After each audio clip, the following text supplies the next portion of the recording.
Es un placer para la Universidad de Vic poder compartir con ustedes esta investigación que tuve el honor de dirigir conjuntamente con el doctor Francesc Arrufat y con el doctor Carlos Peña del Consorcio Hospitalario de Vic. Esta investigación se lideró precisamente desde el grupo Salud Mental e Innovación Social que tengo el honor de dirigir, que está situado en el Centro de Estudios Sociales y Sanitarios de la Universidad de Vic. Y es un grupo compartido entre nuestra universidad y el Consorcio Hospitalario de Vic. Nuestra investigación se centró en la temática del suicidio. Albert Camus decía que la pregunta por el suicidio es la pregunta más importante, porque es la pregunta por el sentido de la vida. La realidad nos muestra que el suicidio es una realidad muy presente en nuestra sociedad. Sin embargo, es una realidad de la que no hemos hablado y la cual hemos estigmatizado. El suicidio es un fenómeno global, como bien nos dicen los autores. Las cifras hablan entre 800.000 y algunos estudios que hablan hasta de 1 millón de personas que fallecen por suicidio cada año en el mundo. Es la segunda causa de muerte en personas entre 15 y 35 años en Europa, y en Cataluña, donde nosotros vivimos, es la principal causa de muerte en menores de 34 años, superando incluso a los accidentes de circulación y de tráfico. Vemos pues que las cifras avalan el hecho de que hagamos investigación sobre esta realidad tan compleja como es el suicidio. Por otro lado, encontramos cómo, por ejemplo, el Informe Mundial Prevención del Suicidio, un imperativo global, procura aumentar la sensibilización y otorgar a su prevención una alta prioridad en la agenda mundial de la salud pública, porque hasta ahora no se le ha prestado suficiente atención. Asimismo, en el Plan de Acción sobre Salud Mental de los años 2013 a 2020, los Estados miembros de la Organización Mundial de la Salud se comprometieron a reducir las tasas nacionales de suicidio en un 10% para el año 2020. Por ejemplo, en Cataluña se está implementando el Código de Riesgo de Suicidio como una medida muy importante. La investigación que les voy a presentar dio fruto a un libro que tuve el placer de publicar junto al doctor Francesc Arrufat y al doctor Carlos Peña, en el cual aquí les presento el índice. Evidentemente es muy importante investigar, pero también es muy importante que luego estas investigaciones se den a conocer, no tan solo a nivel de congresos o a nivel de papers o a nivel de la academia, sino también utilizar otros medios de difusión como son los libros, y sobre todo lo que tenemos que buscar es cómo podemos democratizar los resultados de la investigación y que los resultados de nuestra investigación lleguen a la comunidad en general. Nosotros, por ejemplo, vamos a desarrollar unas jornadas de discusión en el Centro de Cultura Contemporánea de Barcelona, abiertas a toda la comunidad. Incluso estamos explorando cómo a través del arte podemos extrapolar y comunicar los resultados de la investigación a la comunidad en general. Nuestra investigación se centró en un paradigma principalmente hermenéutico y crítico. Hermenéutico porque creemos realmente en la capacidad del ser humano de comprender la realidad, aunque sea una realidad muy compleja, como es el caso del suicidio, y crítico porque partimos de la creencia, primera, la dignidad humana no se negocia, y segunda, podemos mejorar la realidad actual. Concretamente, esta investigación la centramos en una metodología únicamente cualitativa, si bien he de decir que todas las investigaciones que estamos desarrollando ahora mayoritariamente las estamos enfocando desde una metodología mixta. Esta, sin embargo, fuimos a buscar la voz de las personas que habían cometido intentos autolíticos para generar conocimiento desde esta voz. Estamos desarrollando lo que Sousa Santos denomina una sociología de las ausencias, recuperando estas voces que la ciencia tradicional ha negado para desarrollar así una sociología de las emergencias desde donde emerge nuevo conocimiento. Los métodos que utilizamos concretamente fueron el desarrollo de historias de vida y la técnica de historias de vida paralelas. La técnica e instrumento de recogida de información fueron las entrevistas en profundidad. Tenemos que destacar que las personas que hicieron las entrevistas en profundidad, en este caso fue el psiquiatra de referencia de los usuarios que participaron en la investigación. Esto es fundamental porque nos garantizaba que el acceso a la información fuera el acceso de una persona que ya tenía establecido una relación de confianza y una relación terapéutica con los usuarios, y que si en cualquier momento hubiese habido cualquier indicio de malestar en las personas, al desarrollar estas historias de vida, evidentemente se hubiese podido gestionar por su propio profesional de referencia. Entonces elaboramos una entrevista en base a la revisión de la literatura científica y en base a nuestra pregunta inicial, que era comprender mejor esta realidad que es el suicidio, que es una realidad muy compleja y de la cual en el fondo sabemos bien poca cosa. Entonces, las preguntas se basaron en esta revisión de la literatura científica, pero también en esta pregunta de la investigación. Entonces, yo únicamente les voy a presentar algunos fragmentos de estas narrativas de vida. Por ejemplo, la narrativa de Sebastián, los nombres evidentemente son seudónimos. Sebastián, por ejemplo, nos habla del sentido de la justicia. La justicia es un concepto que está muy presente en su narrativa. Dice, no esperaba que mi madre me disparara, por eso le hice frente. Me disparó al hombro, mi madre me mató la confianza, mató mi sonrisa, mató las ganas de vivir. Evidentemente, cuando tu madre, que se supone que es la base de tu andamiaje emocional, hay un momento que te dispara, evidentemente ese concepto básico, como es la resiliencia, evidentemente queda totalmente hecho añicos, y podemos entender que una experiencia infantil tan traumática como este va a tener un impacto en la salud mental de esta persona y también en sus posteriores intentos de suicidio.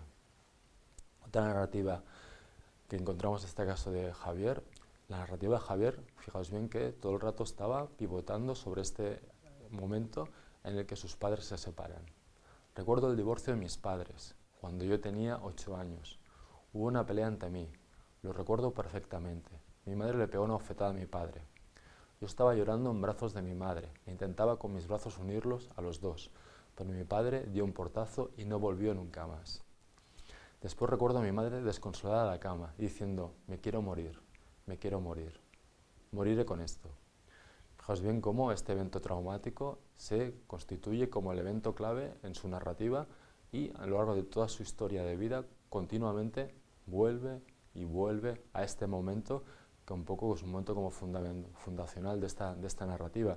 Fijaos bien el impacto que tiene la separación de los padres, pero también el impacto que tiene en el bienestar de la madre y el impacto que posteriormente tiene en su hijo, esa madre que también se quiere morir.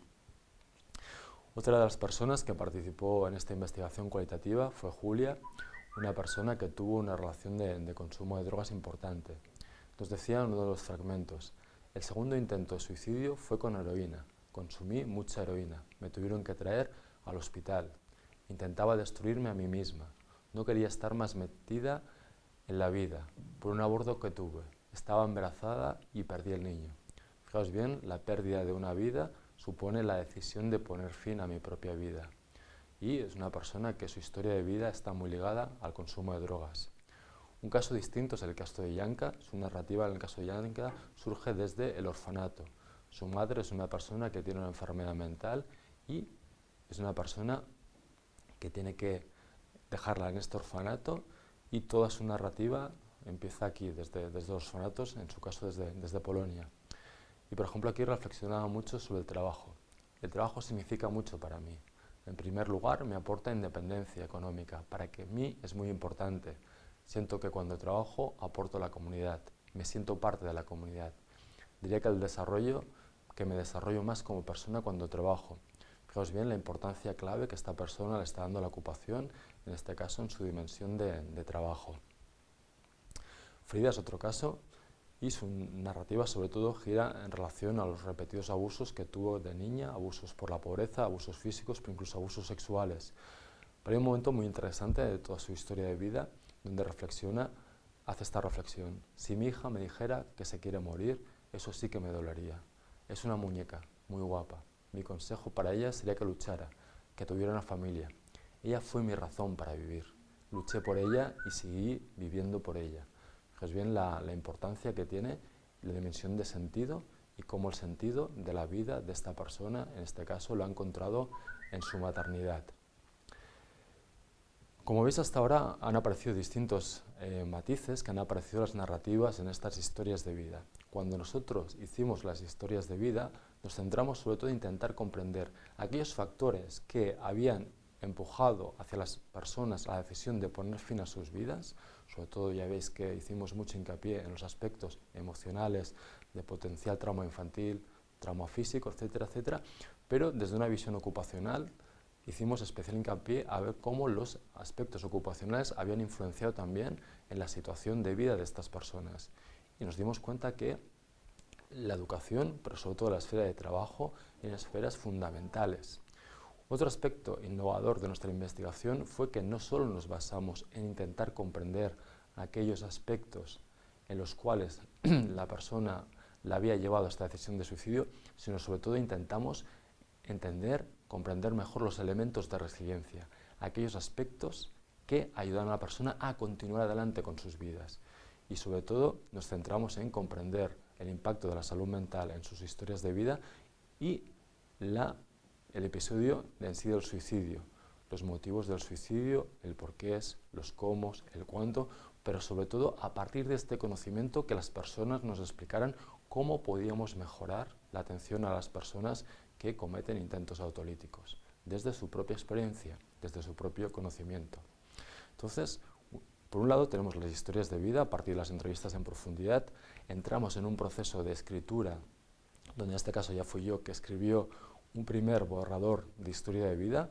Este primer borrador es contrastado con las personas, lo contrastamos con los propios usuarios, entramos en un proceso de coescritura, donde todos aquellos aspectos que no habían quedado claros en la narrativa se consultaron, pero incluso se modificó el texto, ese primer borrador, conjuntamente con la persona, entrando en lo que es el proceso de coescritura y elaborando las 5 historias de vida que desarrollamos.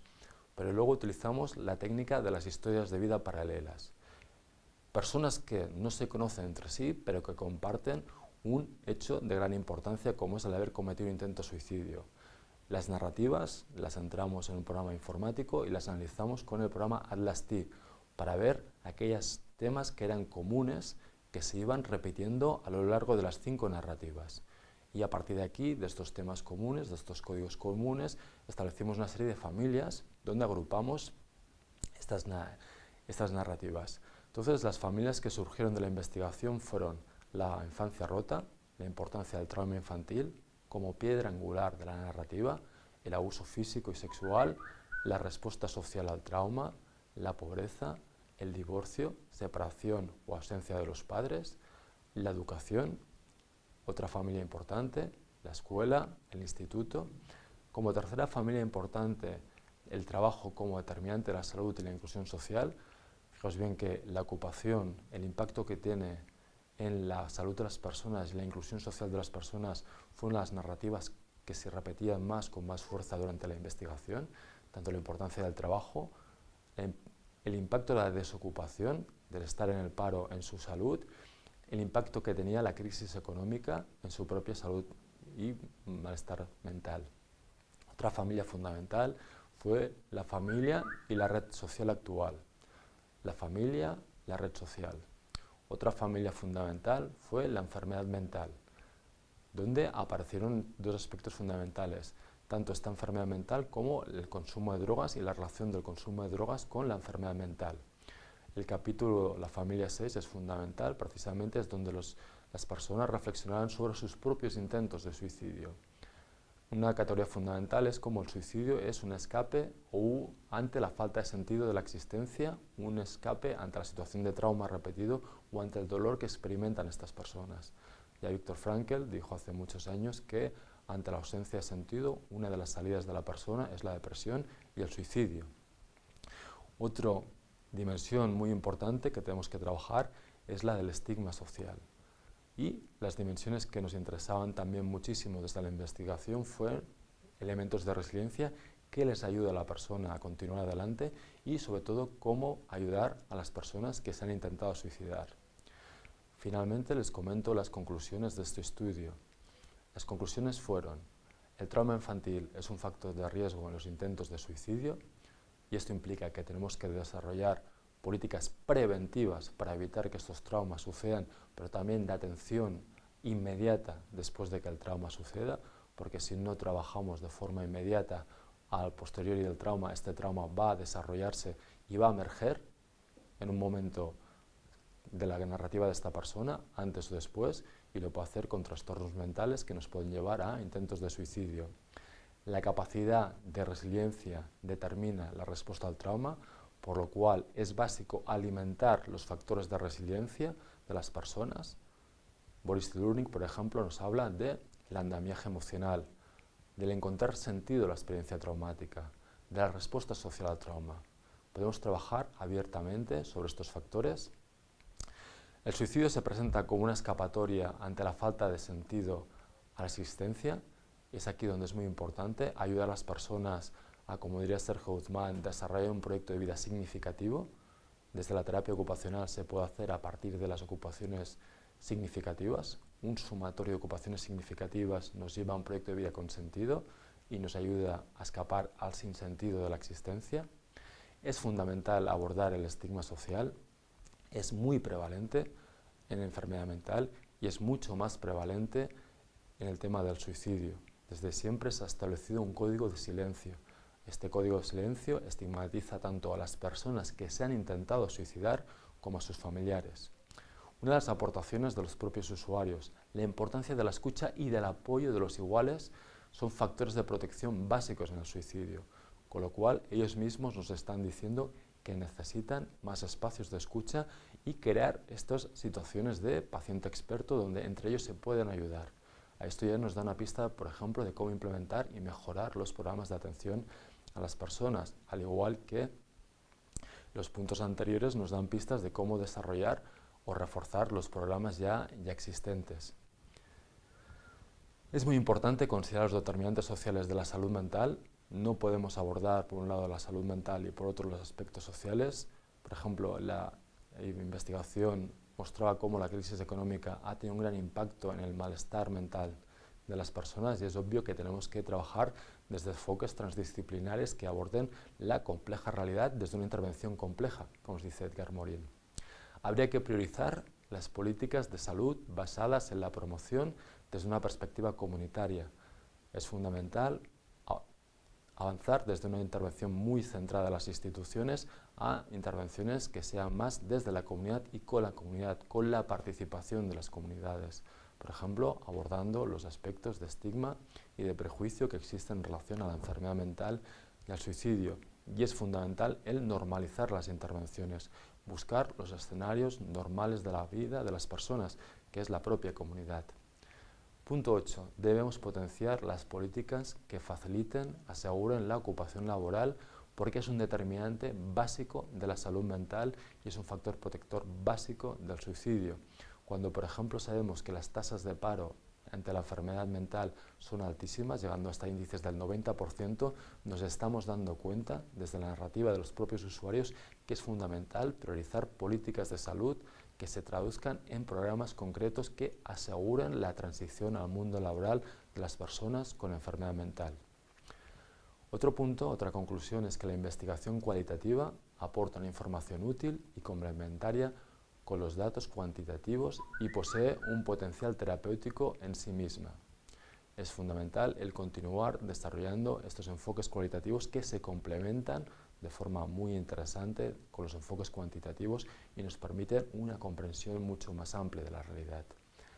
Y también es prioritario empoderar a las personas para que desarrollen un proyecto de vida digno y significativo.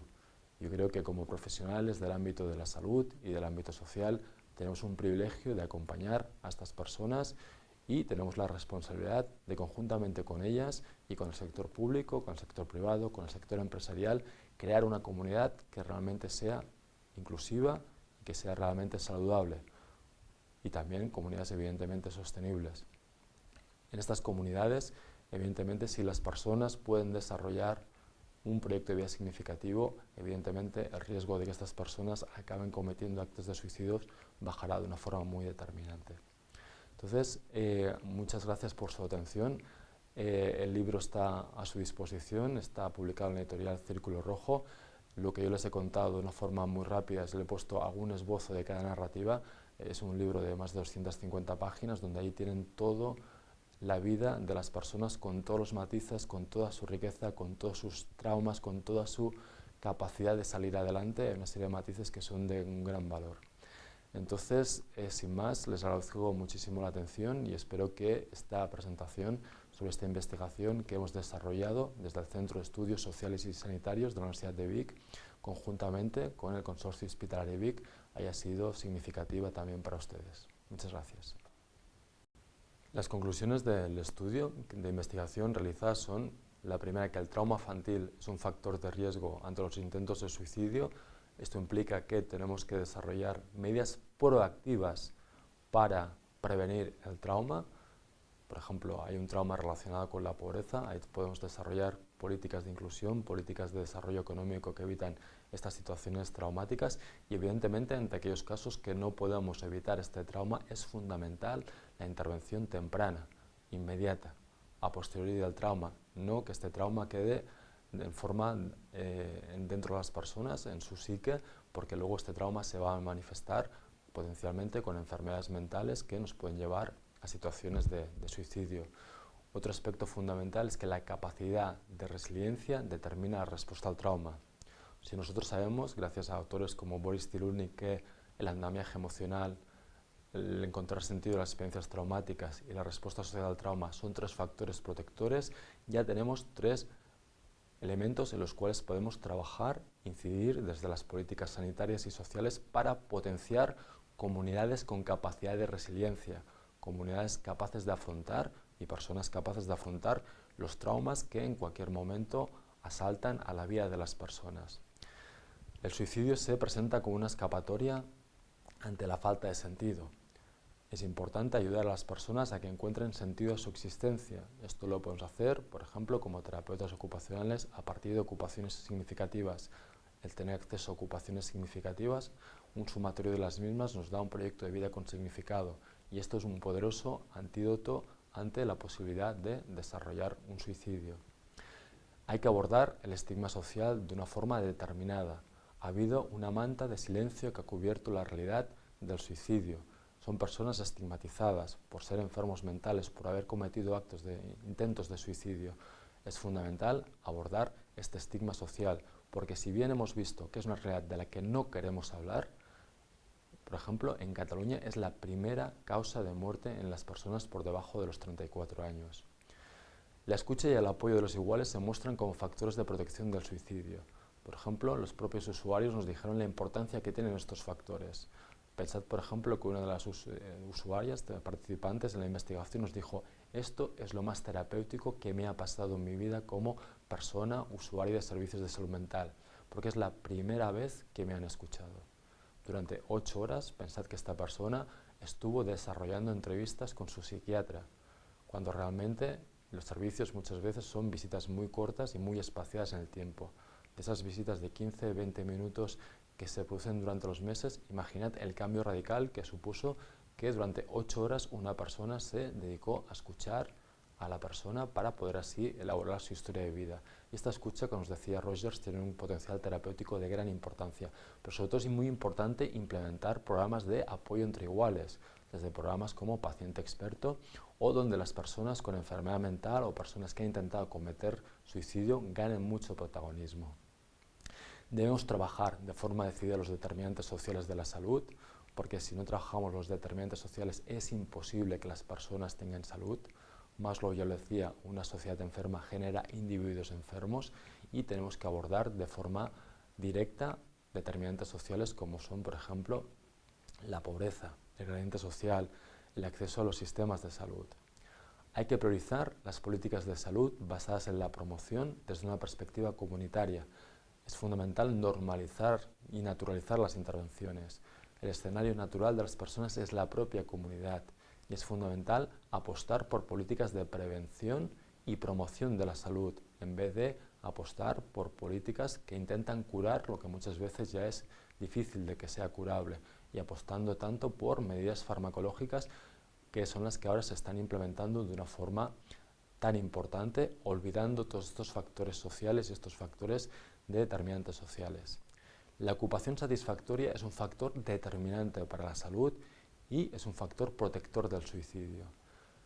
Cuando somos conscientes de las tasas de paro tan altas que tienen las personas con enfermedad mental, aquí por ejemplo estamos viendo que es fundamental desarrollar políticas de inclusión laboral que se traduzcan en programas reales, que se traduzcan en oportunidades de trabajo reales para las personas, porque este es un factor básico para su salud y para su inclusión social, para que las personas puedan participar en las comunidades como ciudadanos de pleno derecho, que es lo que son.